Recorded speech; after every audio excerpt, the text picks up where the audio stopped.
welcome to Qnews. So what would you say are Hamas's key demands or conditions in order to agree to the proposed 60-day ceasefire in Gaza?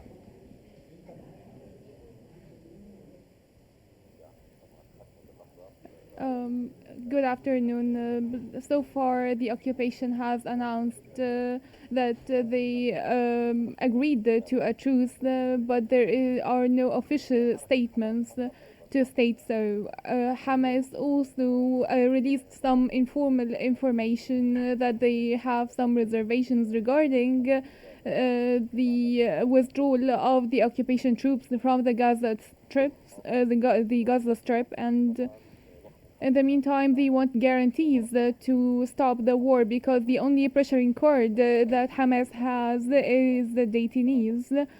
And once they are released, they will have no leverage whatsoever in the equation. And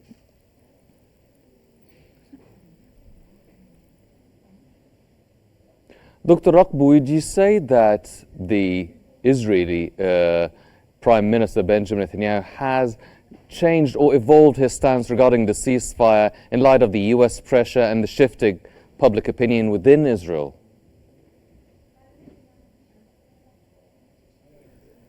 Certainly, there has been shifting in the US stance. They have expressed some reservations on the Qatari proposal, and so far we don't have except the final version that Trump announced, and there has been no official statements from Israel to accept this proposal. We have only seen some leaks in the Hebrew media, but nothing from the government. The day before yesterday, we have witnessed a division between Smotrich and Ben-Gvir and the rest of the government regarding this deal. We might see this deal actually passing, but we have no details whatsoever. So far, Netanyahu for the first time talked and said that they are keen on releasing the detainees. And I think that the pressure taking place is practiced by the US as the occupation troops announced that they have concluded their operations in Gaza and they have nothing else to do. They have already occupied more than 80% of the Gaza area and killed tens of thousands of Palestinians. Now they are talking about the necessity to have a deal, and a lot within Israel say that the continuation of the battle in Gaza will lead to more casualties for Israel. As now the Gazans only have 20% of the Strip area, and this might lead to the demise of the rest of the detainees.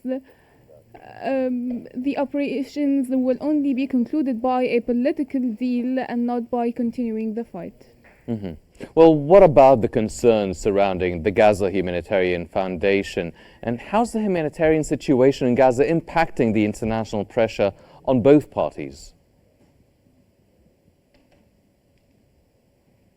Of course, the GHF, the Gaza Humanitarian Foundation, backed by the US and Israel, according to the WHO, killed around 60 Palestinians that they have recognized, and the occupation troops said that they had to fire at the aid distribution points. And today, this foundation working in Gaza are death traps for killing innocents in Gaza, suffering and humiliation for the Palestinian people. And those who actually get to these distribution points get parcels and not nearly enough aid.